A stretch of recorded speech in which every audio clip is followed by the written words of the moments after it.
La CISL non ci sta. Premesso che il rigore è d'obbligo per far rientrare il debito pubblico italiano e azzerare il deficit entro il 2014, la manovra finanziaria, secondo il sindacato, non va nella direzione giusta.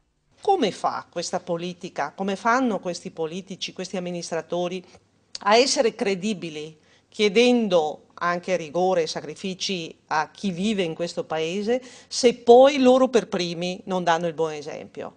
Non è possibile che i costi della politica, cioè quanto percepisce un parlamentare ogni mese in Italia, siano così elevati rispetto alla media europea. Allora, prima questione, che si adeguino alla media europea.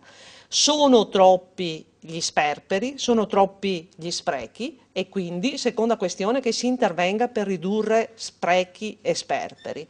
Terza questione, che si riducano i livelli amministrativi e istituzionali, che si razionalizzi, che si sia capaci di dare risposte che snelliscono e aumentano la qualità e l'efficienza della macchina pubblica. Non solo, la manovra per la CISL manca di equità, penalizza le fasce sociali più deboli, famiglie a basso reddito e anziani, colpendo in particolare i pensionati e i lavoratori del pubblico impiego. Come si fa non solo